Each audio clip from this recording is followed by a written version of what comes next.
noite.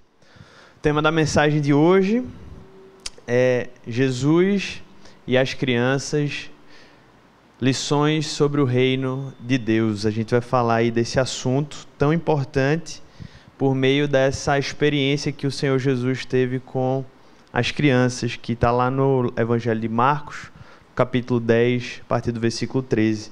Mas a gente não vai ler ainda agora, você pode ir abrindo sua Bíblia se você quiser.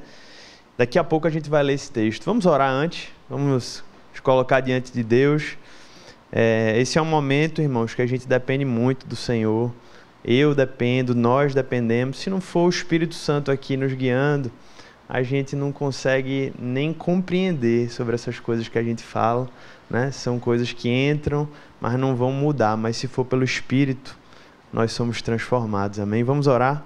Senhor Deus e Pai, muito obrigado pela oportunidade que o Senhor nos dá de estar junto com o Teu povo, podendo ouvir da Tua palavra, podendo louvar o Teu nome, podendo ouvir a Tua voz em meio a um mundo tão conturbado, em meio a um tempo tão difícil. Nós temos o privilégio de chegarmos aqui nessa noite, num espaço relativamente confortável, na verdade bem confortável, com pessoas queridas e amadas, e ainda assim, Senhor, poder ouvir a Tua voz, poder ouvir o Senhor falar conosco, que isso possa servir para nos abençoar e que isso também possa nos fazer lembrar, Pai, do privilégio que nós temos e como nós precisamos levar isso para outras pessoas, levar essa mensagem, levar a pessoa de Jesus, levar a mensagem do reino para tantas pessoas que precisam desesperadamente dessa revelação.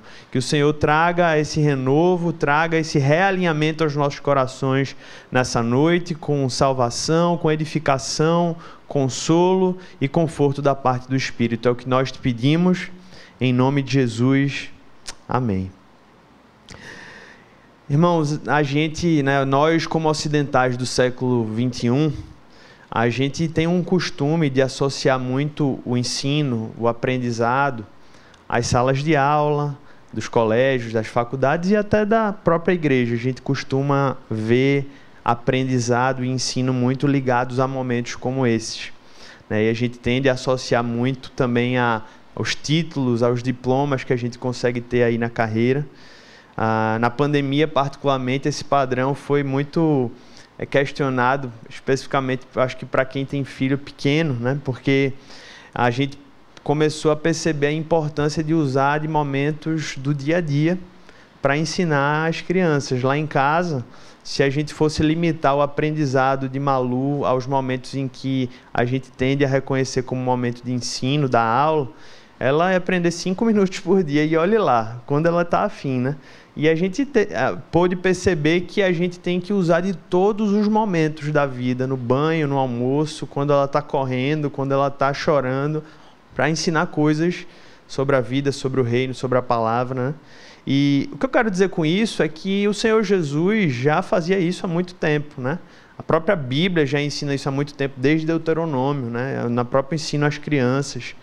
E a maior parte dos ensinamentos de Jesus, na verdade, aconteceu enquanto ele vivia a vida real, a vida cotidiana, os acontecimentos diários com os seus discípulos. Ele, como um mestre incrível, né, ele tinha a capacidade de usar as mais diversas situações e as mais diversas ocasiões para ensinar lições profundas aos seus seguidores. Vou citar aqui apenas alguns exemplos. Quando os discípulos começaram a discutir quem era o maior entre eles, o Senhor Jesus disse: vocês não estão entendendo, o maior entre vocês é aquele que serve. Então ele começou a falar sobre o serviço, mas isso surgiu daquela discussão que eles estavam tendo. Quando o jovem rico procurou ao Senhor Jesus e houve todo aquele diálogo, né, e até aquele fim, de algum modo inesperado, quando o jovem se afastou dele, no final os discípulos olharam e disseram: como assim, Senhor? Então quem pode ser salvo? E aí Jesus usou daquela ocasião para ensinar sobre que o milagre da salvação, o que é impossível para os homens, é possível para Deus, e ensinou para revelar sobre as recompensas que o discipulado também traria, é o que ele continua falando ali no texto. O último exemplo é que na cura do menino endemoniado, quando os discípulos não conseguem expulsar o demônio ali de uma criança, eles disseram: Senhor, por que nós não conseguimos? E Jesus diz: olha, porque existem situações que só são tratadas e conseguem ter sucesso quando são feitas pelo jejum e pela oração. Então ele ensinou lições sobre batalha espiritual naquela ocasião prática. E hoje o texto que a gente vai ler é mais uma dessas situações, no qual acontece algo e Jesus usa daquela situação para ensinar lições profundas sobre o reino, sobre Deus, sobre a palavra e sobre quem nós somos. Marcos capítulo 10, a partir do versículo 13 ao versículo 16. São apenas 4 versículos. Queria pedir muito sua atenção para a gente ler. A gente vai lendo à medida que vai expondo, tá? O texto começa dizendo assim: alguns traziam crianças a Jesus para que ele tocasse nelas, mas os discípulos os repreendiam. Essa é a primeira cena aqui. Vamos parar por aqui por enquanto.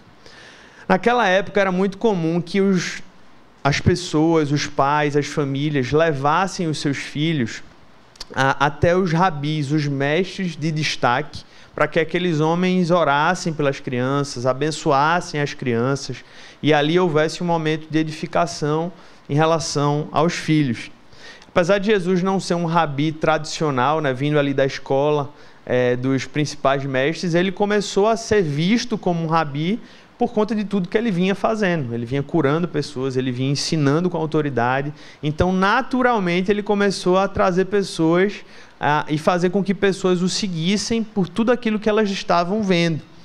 E o que surpreendeu aqui nesse relato foi a atitude dos discípulos de Jesus em relação às crianças. Enquanto os pais levavam as crianças até Jesus, os discípulos começaram a repreender, não as crianças, mas aos próprios pais, dizendo: não tragam ela, isso não é o momento, não é a ocasião para que você traga até Jesus. O texto não diz especificamente o porquê eles estavam fazendo isso, mas quando a gente entende a cultura da época, é muito fácil perceber o motivo.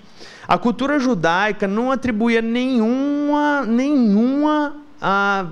privilégio, nenhum valor às crianças. Se as mulheres, de algum modo, já eram vistas com poucos direitos naquela época, as crianças não tinham nenhum, né? Era muito menos. E apesar de serem amadas pelos seus pais, né, a questão aqui não é do amor que havia pelas crianças, mas era do status social que se atribuía a elas. E talvez um dos fatores que contribuíam para isso é porque as crianças morriam muito cedo naquela época. Ou melhor, havia uma alta taxa de mortalidade infantil. Não eram muitas crianças que chegavam à idade adulta. Então eles usavam uma lógica muito pragmática de dizer assim: quando a criança virar gente, a gente começa a dar importância a ela. Quando ela passar ali dos 12 para os 13 anos, né, que era a idade que dividia a infância da idade adulta, já eles não tinham essa divisão entre adolescentes e jovens, já virava praticamente um adulto ali com 13 anos, a gente começa a dar atenção a essas pessoas. Então, culturalmente, dar atenção a uma criança era uma perda de tempo, era como se você estivesse se associando a pessoas que estão ali tomando vinho, era até uma coisa que era considerada um desperdício, por bem assim dizer. Então, não fazia sentido culturalmente investir esse tempo com as crianças, principalmente quando se tratava do tempo daquela pessoa que estava sendo enxergada como o Messias esperado pelo povo de Israel. Era como se os discípulos estivessem dizendo assim: pais, por favor, Jesus tem muita coisa importante para fazer. Olha a missão desse homem, ele é o santo de Israel, ele é o Messias esperado. Por favor, desocupa o tempo desse homem, né? E era mais ou menos isso que estava acontecendo, e a reação de Jesus surpreende, né? Porque o texto fala que quando Jesus viu essa atitude dos discípulos, versículo 14, diz que ele ficou indignado. Ou seja, Jesus ficou mais do que insatisfeito ou não gostou daquela situação, ele ficou profundamente indignado. A postura dos discípulos mexeu profundamente com as emoções de Jesus. A gente nem tem como imaginar em detalhes como foi, mas certamente ele reagiu até talvez com algo parecido com aquela ira que ele revelou lá no templo, né? E quando ele viu pessoas vendendo coisas indevidas naquele local. E ele disse, não, como assim vocês estão fazendo isso? E ele respondeu, versículo 14 ainda, deixem vir a mim as crianças, não as impeçam, pois o reino de Deus pertence aos que são semelhantes a elas. Digo-lhes a verdade, quem não receber o reino de Deus como a criança, nunca entrará nele. Interessante aqui é que Jesus não estava com um sermão preparado para falar sobre isso, mas prontamente quando ele viu aquela situação, ele já tinha uma resposta pronta, da qual a gente tem condições de extrair muitas coisas nessa noite.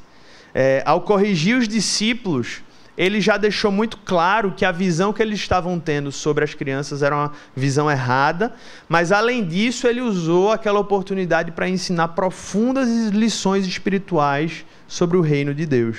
E hoje eu quero compartilhar 3 dessas lições e refletir como elas podem ser aplicadas à minha, à sua e à nossa vida. Mas antes disso, antes de chegar nessas 3 lições, eu quero começar com uma pergunta, que é: o que é o reino de Deus?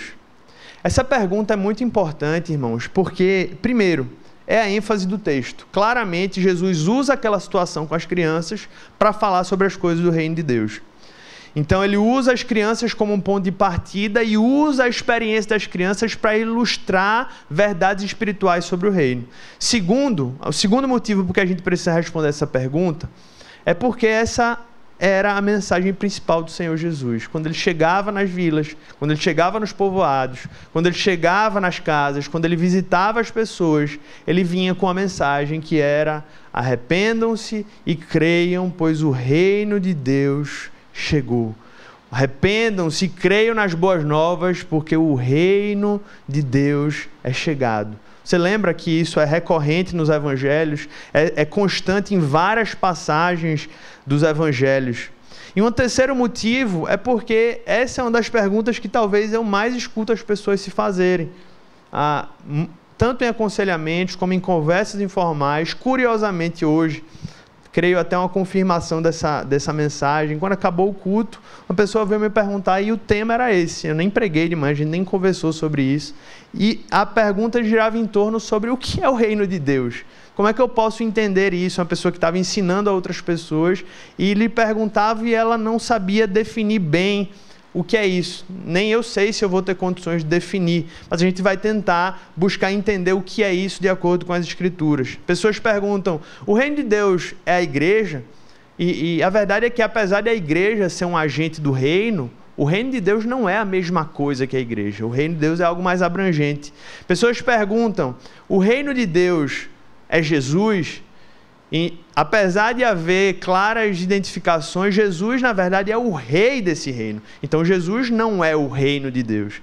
O termo reino de Deus significa, e vem da palavra grega basileia, que significa governo ou domínio. Então, uma outra forma da gente usar essa palavra e entendê-la é entendê-la como governo de Deus ou domínio de Deus.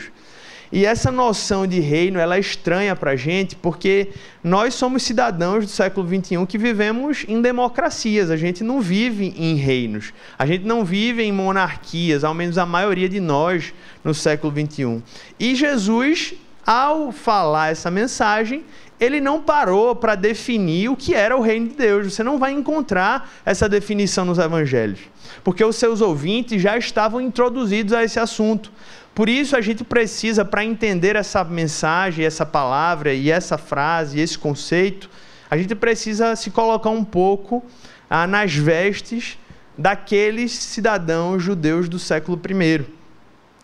Todo judeu ali daquele século, ele entendia, né, e ele era criado debaixo da perspectiva de que o mundo não é o lugar que deveria ser, em razão daquilo que aconteceu em Gênesis capítulo 3. Em razão da queda do homem, em razão do pecado original, em razão daquilo que aconteceu em decorrência do pecado dos primeiros homens, do primeiro homem e da primeira mulher. O judeu entendia, né, por esse relato de Gênesis 3, que a primeira família se rebelou contra o Deus Criador. E esse fato trouxe a morte e trouxe o mal para a experiência humana e para a criação. Ele tinha essa percepção. Então, quando ele ouvia sobre a chegada do reino de Deus, quando ele ouvia Jesus dizendo o reino de Deus chegou, o judeu do primeiro século entendia de alguma maneira que Deus estava vindo com o seu reino, com o seu governo, com o seu poder, com o seu domínio para destruir esse poder do mal que havia se instalado desde Gênesis 3. O problema é que, como os judeus haviam perdido a perspectiva da sua missão, o povo de Israel havia perdido, ou pelo menos em grande parte havia perdido, o propósito para o qual eles haviam sido chamados, eles começaram a acreditar que esse governo, que esse domínio, viria através de um Messias para derrotar os poderes temporais que lhes eram contrários ali na sua realidade. Eles deixaram de compreender esse aspecto universal e cósmico que traria efeitos pessoais, comunitários e sociais, mas deixaram de entender todos os efeitos que esse governo traria para a experiência do homem. Israel havia esquecido que o seu chamado sempre foi ser luz para as nações, e havia esquecido até da realidade de um mundo espiritual. Até porque, dentre um dos grupos do primeiro século, os saduceus, eles sequer acreditavam mais na própria ressurreição, que era uma realidade muito clara em toda a antiga aliança, algo falado pelos profetas. Então, se eles estivessem lembrados daquilo que eles esqueceram, certamente eles estariam entendendo que a chegada do reino não era só em benefício de Israel, mas era em benefício do mundo. Eles estariam lembrando que os efeitos da chegada do reino não eram somente sobre algo material e temporal, mas também na realidade eterna e espiritual. E, em terceiro lugar, eles estariam lembrando que o governo de Deus estaria em ação para derrotar o poder espiritual do mal, desfazer os efeitos do pecado, lá de Gênesis 3, e redimir assim toda a criação, inclusive e principalmente os homens que estavam debaixo dessa maldição.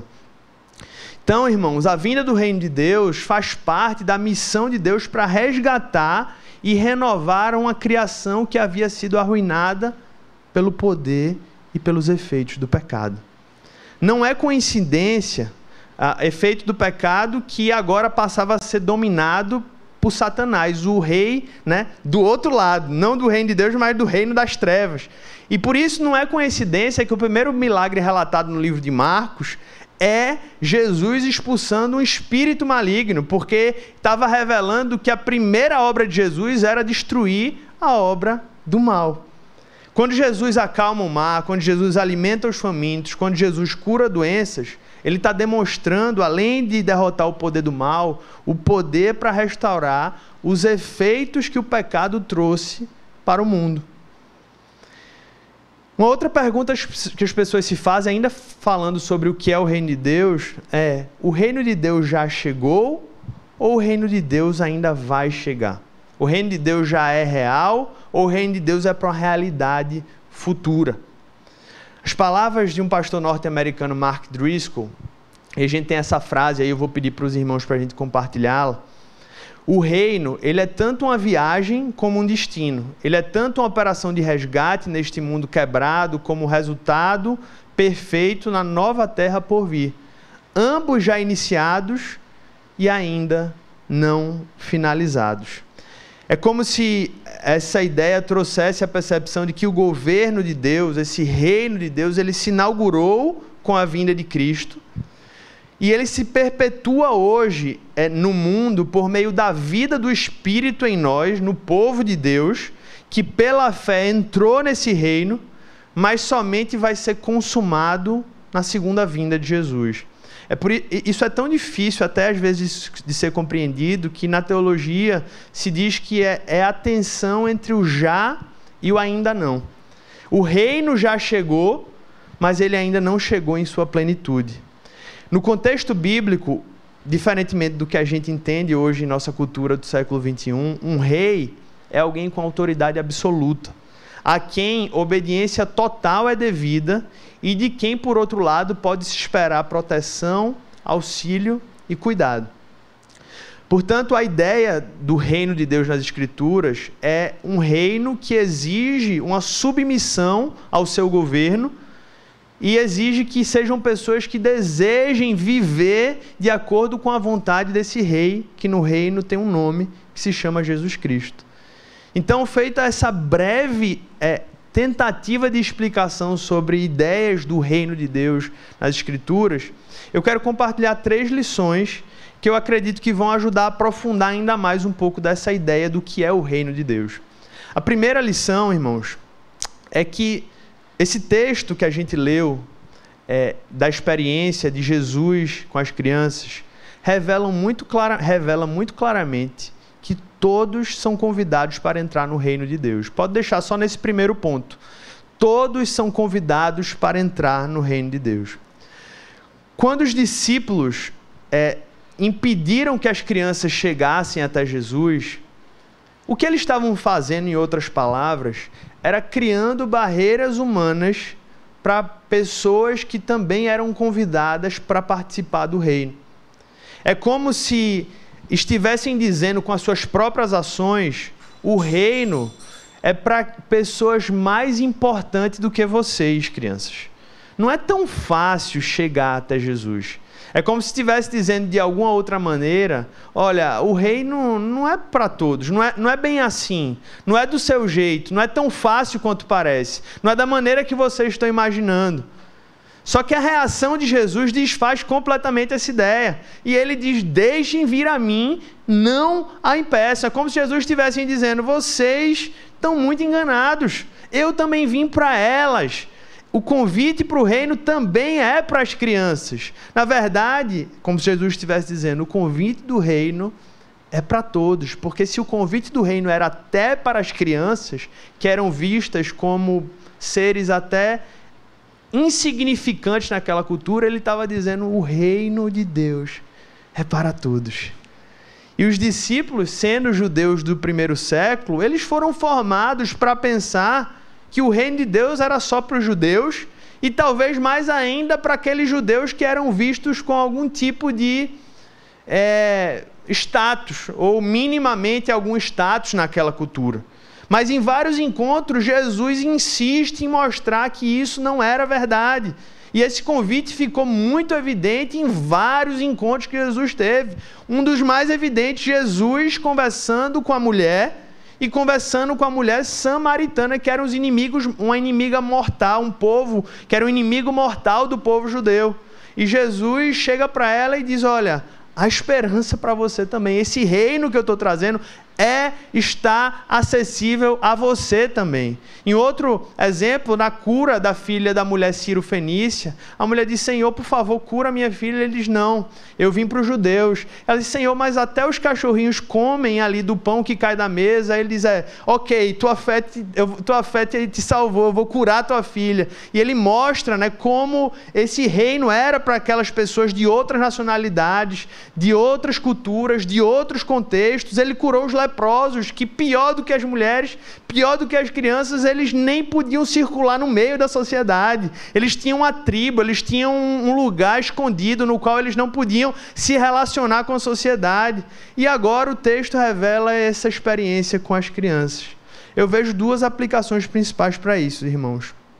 Ainda nesse primeiro ponto aí, muito práticas para a vida da gente. Isso traz uma lição muito prática, em primeiro lugar, para as pessoas que acham que coisas espirituais não são para elas. Pessoas que, pelos mais diversos motivos, pode ser você aqui nessa noite, pode ser você que está nos acompanhando pela internet, dizem assim: meu passado, aquilo que eu fiz que só eu sei, aquilo que um dia aconteceu comigo, a minha história, minha família, minhas escolhas, isso me impede de chegar a Deus. Acham que é impossível ter alguma conexão espiritual por dizerem assim: não dá. Isso que me aconteceu, isso que eu fiz, isso que ocorreu, eu não posso. Deus é inacessível para mim. Irmãos, O mesmo Jesus que disse, deixem vir a mim as crianças, não as impeçam, e que foi intencionalmente ao encontro de uma mulher em Samaria, é o Jesus que está vivo hoje, convidando pessoas com as mais diferentes histórias, com os mais diferentes passados, com os mais diferentes percepções, erros, fracassos, para entrarem no reino que ele inaugurou. Você que não é um discípulo do Senhor Jesus, está sendo convidado hoje para seguir ao Senhor Jesus. Está sendo convidado para tirar da sua mente uma percepção que vai completamente de encontro à revelação do que o próprio Senhor Jesus trouxe, dizendo: todos são convidados para entrar no reino de Deus. E eu creio, gente, que essa lição se aplica também, e muito frontalmente, a todos os que são discípulos de Jesus. Porque nós, hoje, corremos o mesmo risco de ter a atitude que os discípulos de Jesus do texto tiveram. Nós corremos o risco de criar barreiras para que pessoas cheguem até Jesus. E quando é que a gente cria barreiras para que pessoas cheguem até Jesus? Quando a gente pré-seleciona quem a gente acha que é, mais fácil de receber a mensagem do Evangelho. Esse daqui, ele nunca vai se converter. Esse daqui não tem jeito, não. Esse daqui não tem solução. Eu não vou nem falar das coisas espirituais com essa pessoa, porque essa daqui não tem solução, não tem saída. A gente cria barreira quando a gente distorce a mensagem do Evangelho e a gente prega um outro Evangelho que não tem poder para restaurar a vida das pessoas. A gente cria barreiras quando a gente aumenta ou quando a gente diminui as exigências que o próprio Senhor Jesus faz sobre o discipulado. A gente cria barreiras quando a gente não vive conforme aquilo que a gente prega. Essa semana, dirigindo aqui na cidade, eu vi uma pessoa com aquele adesivão atrás do carro, né? Eu não lembro, confesso que eu nem lembro o que é que estava escrito, mas era falando aquela história: eu sou filho de Deus, né? Aqueles discípulos, aquelas frases bem espirituais. Eu estava atrás dessa pessoa, ele deu uma trancada numa moto, e a moto, né, assustada, como as coisas que acontecem em trânsito, buzinou, e a pessoa abaixou o vidro e tome a falar palavrão, tome a falar coisas contra a moto. E aí a gente se pergunta como pode a gente ver pessoas que confessam e afirmam serem discípulos de Jesus tomando atitudes como essa. De fato, irmãos, não há ninguém perfeito, mas nós não podemos nos acomodar em ver pessoas ou olhar para nós mesmos com ações que vão de encontro com aquilo que nós cremos, pregamos e ensinamos. Isso é criar barreiras profundas para que pessoas entendam que elas também estão sendo convidadas para o reino de Deus. Irmãos, ao invés de criar barreiras, criemos pontes para que pessoas conheçam ao Senhor Jesus. Amém? Esse é o primeiro ponto da nossa reflexão. Segunda lição que Jesus traz é que, se é verdade que todos são convidados para entrar no reino, é verdade também que existe uma forma de entrada nesse reino. Eu não sei como está funcionando isso hoje, mas eu lembro muito bem que quando eu era adolescente, as festas de 15 anos eram um dos eventos mais desejados, que mais movimentava a escola. Não sei como é que está hoje, é assim ainda? Ou diminuiu isso? E aquilo movimentava, a sala se mobilizava, né? Só se falava daquele evento. Só que tinha um problema, né? Só podia entrar quem tivesse a senha, né? E nem todos se conformavam quando não eram convidados para essas festas. Vocês conheceram pessoas assim? Então era muito comum que as portas das casas de festas aqui da cidade sempre ficassem cheias de pessoas e você ficava sem entender o que é aquilo. Tanta gente, esse pessoal não quer entrar, não. Eles queriam entrar, o problema é que eles não podiam, então eles ficavam ali. E eram os conhecidos penetras, né? Que ficavam ali esperando uma oportunidade para conseguir entrar naquela festa. Às vezes eles conseguiam comprar uma senha, às vezes o pai da aniversariante do dia ficava com tanta pena de gente ali fora que dizia: vá, meu filho, entre, pode entrar na festa. Às vezes não acontecia nada. Acabava ali, dava meio da madrugada, a pessoa não tinha negócio, tinha que voltar para casa. Eu até tentei ser penetra algumas vezes, viu? Confessar um pecado aqui para vocês. Mas eu não tinha essa vocação, não. Eu consegui entrar em umas 2 festas, mas depois Jesus disse: filho, não, sai dessa vida, né? Isso é humilhante demais, sai dessa vida. Por que eu estou dizendo isso, irmãos? Porque a verdade é que no reino de Deus, o penetra nunca tem sucesso. Só é possível entrar no reino de Deus com a senha de Deus. E que senha é essa? Jesus fala: digo-lhes a verdade, quem não receber o reino de Deus como uma criança, nunca entrará nele. A grande pergunta é: o que é receber o reino de Deus como uma criança? Essa é a pergunta fundamental aqui, diante desse texto. Receber o reino de Deus como uma criança é recebê-lo como uma criança recebe um presente. Quando a criança recebe um presente, ela pula de alegria e por alguns segundos ela esquece por completo tudo que está ao seu redor, ela foca suas atenções naquilo, aquilo vira prioridade da sua vida, diferentemente de um adulto que por vezes logo pensa: quanto é que esse negócio custou? O que é que essa pessoa, né, de repente vai me cobrar depois no aniversário dela? A criança recebe um presente sem nenhum tipo de orgulho, sem nenhum tipo de dúvida. Ela recebe aquilo, abre aquele presente, olha logo, ela admira, ela agarra aquilo e leva, começa a brincar, às vezes até ali na frente. Receber o reino de Deus como uma criança, irmãos, é recebê-lo de um modo completamente transformador. É uma alegria inexplicável, é uma profunda gratidão, é uma profunda alegria, é algo onde não há espaço para orgulho espiritual, para pessoas titubeando. É o reino de Deus sendo recebido. E quando a gente aplica essa verdade às nossas vidas, a gente percebe que ninguém vai entrar no reino de Deus, é o que o texto está dizendo de alguma outra maneira, enquanto suas bagagens estiverem cheias de si. Por isso que o próprio Senhor Jesus começa o Sermão do Monte dizendo: bem-aventurados os pobres em espírito, pois deles é o reino dos céus. E ele termina o Sermão do Monte dizendo: entrem pela porta estreita, pois larga é a porta e amplo o caminho que leva à perdição, e são muitos os que entram por ela. Como é estreita a porta e apertado o caminho que leva à vida, são poucos os que a encontram. Para entrar pela porta larga, a gente não precisa deixar nada para trás.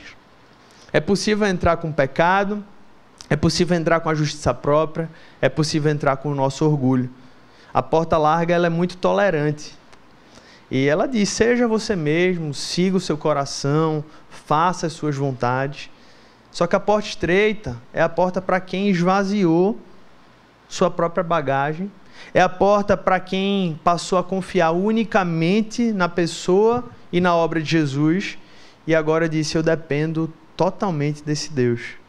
Então, receber o reino como uma criança, entrar pela porta estreita, nascer de novo, como Jesus fala a Nicodemos, são todas expressões diferentes para descrever a experiência da conversão. A experiência de passar por uma transformação espiritual de dentro para fora. É uma regeneração, é uma transformação, é um novo ser que está sendo criado dentro de nós. A grande pergunta que precisa ser feita nessa noite é: você já recebeu o reino de Deus como uma criança? Hoje está sendo mais uma oportunidade para que todos que estão ouvindo essa mensagem entendam a revelação do reino, entendam o presente que está sendo ofertado e o convite do Espírito Santo para entrar nesse reino. Quando a gente fala isso domingo após domingo, irmãos, parece algo banal, parece algo repetitivo. Mas a verdade é que quando chegar o dia da volta do Senhor Jesus, vai ser a pergunta mais importante que deixou de ser ouvida por muitas pessoas. E vai ser um momento onde não vai haver mais oportunidades para uma nova pergunta como essa. Que Deus opere salvação em todos aqueles que precisam entrar por essa porta e receber o reino de Deus como uma criança, em nome de Jesus. E aqui eu chego no meu terceiro e último ponto. Se é verdade que todos são convidados para entrar no reino, se é verdade que existe uma forma de entrada no reino de Deus, é verdade também, irmãos, que existe um estilo de vida no reino de Deus.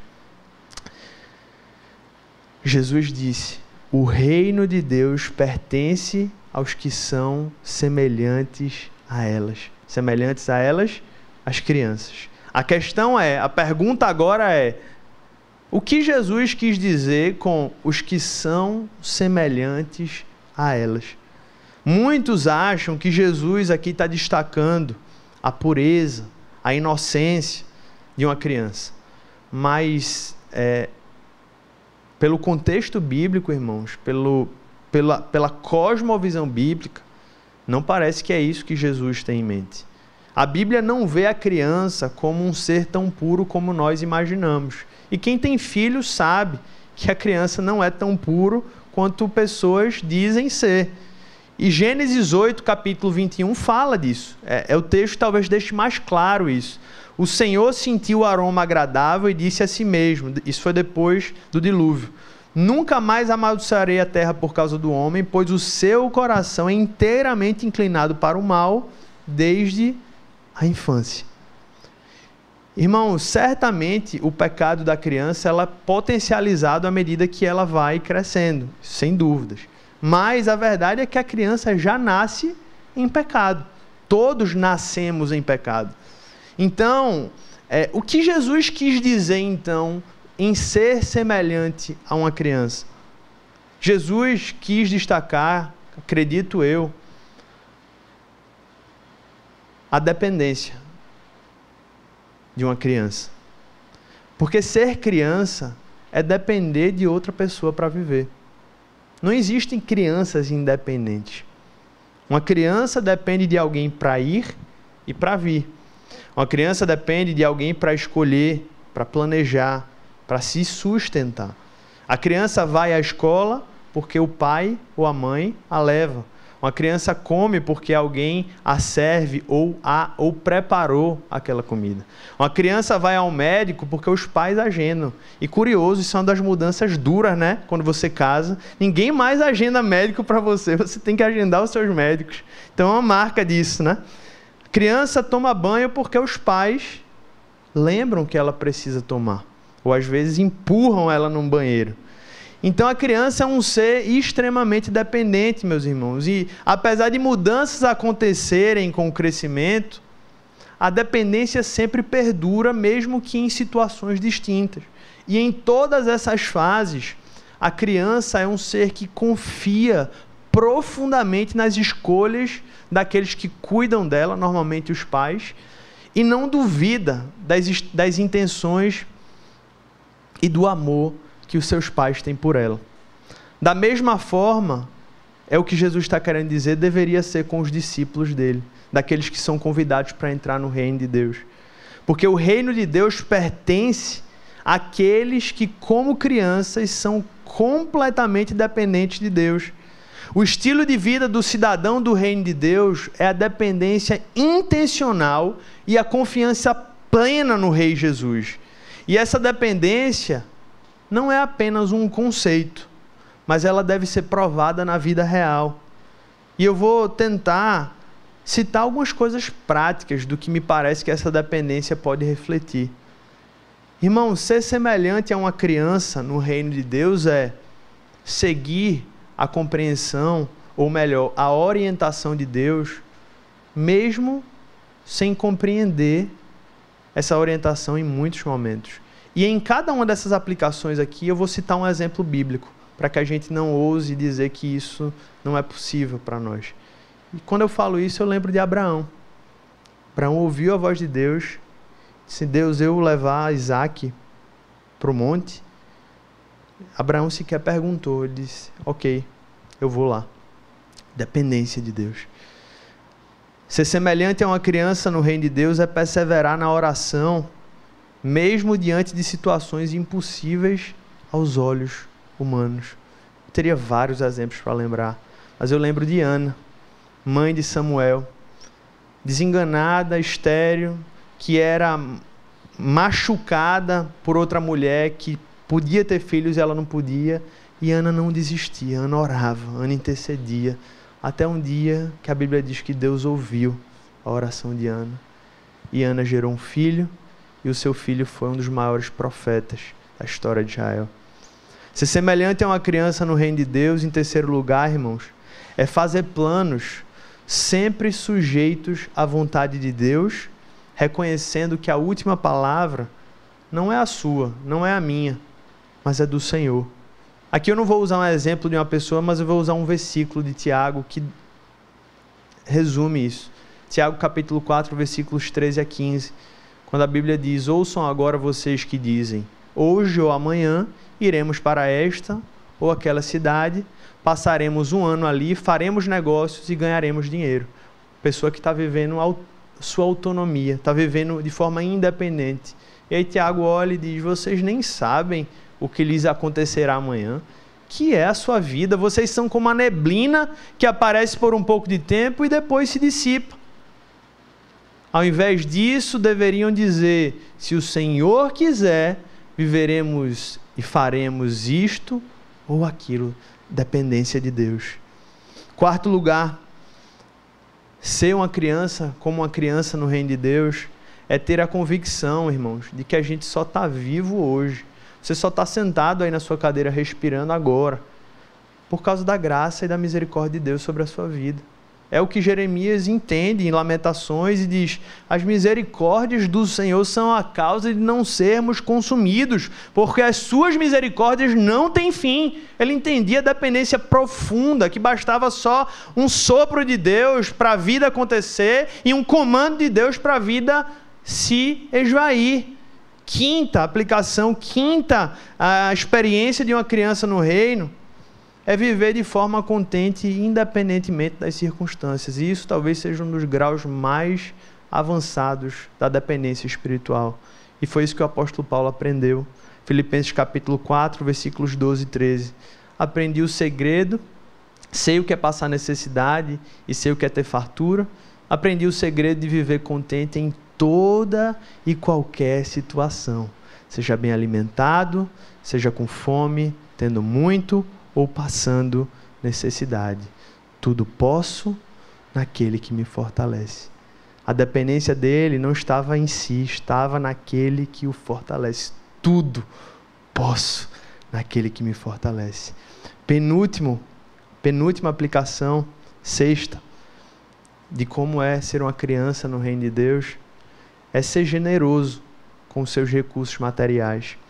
Atos 4:32, isso aqui não é exemplo de uma pessoa, é exemplo de uma comunidade.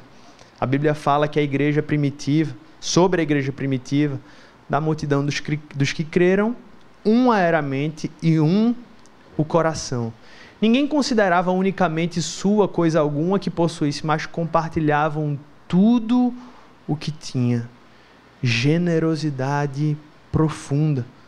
E eu digo, irmãos, a falta de generosidade revela muito mais do que mesquinhez. A falta de generosidade revela a falta de confiança em Deus e o anseio por independência através dos bens materiais. Por isso que a falta de generosidade é um testemunho contra a sua dependência de Deus. E por fim, escolher obedecer a Deus, mesmo quando a obediência pode lhe trazer prejuízos aos olhos humanos. Que prova de dependência do Senhor. Atos 5:29 fala: é preciso obedecer antes a Deus do que aos homens.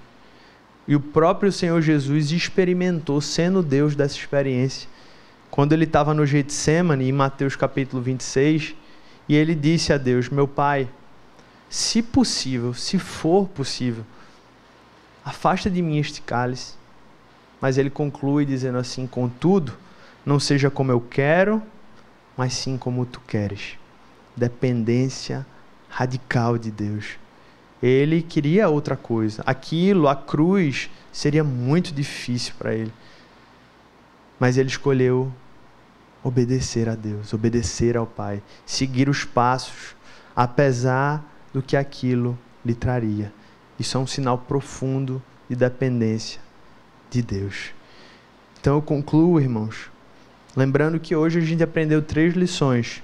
Na verdade, depois de a gente conversar sobre um pouco sobre o que é o reino de Deus, a gente lembrou que todos são convidados para entrar no reino de Deus. Se você ainda não entrou nesse reino pela fé em Jesus, você está sendo convidado pelo Espírito Santo nessa noite.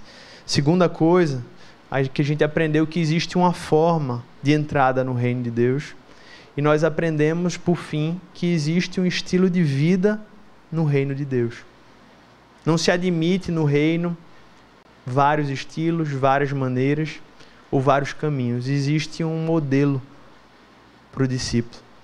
E em todas essas lições sobre o reino, Jesus se utilizou das crianças para nos ensinar. E é algo curioso, porque enquanto a gente fala hoje para as crianças se comportarem como os adultos, Jesus nos ensinou que os adultos devem imitar as crianças. Veja como os valores do reino são de ponta cabeça. Então eu quero concluir com a oração, mas eu quero concluir com a oração que foi escrita por um teólogo holandês chamado William Hendricks sobre esse texto. Eu quero pedir para você fechar os seus olhos.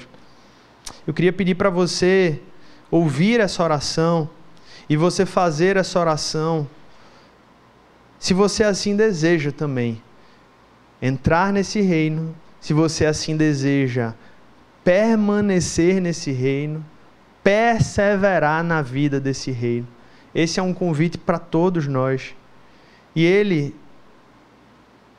disse o seguinte, enquanto você está de olhos fechados, enquanto você reflete nessa oração, ele disse assim: faz-me, Senhor, ser criança novamente, tão terno, frágil e pequeno, de mim nada possuindo e em ti possuindo tudo.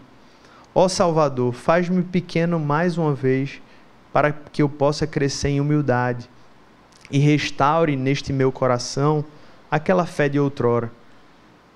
Que contigo eu seja crucificado, para que não mais eu viva. Ó Salvador, esmaga meu orgulho pecaminoso, pela graça que infunde perdão.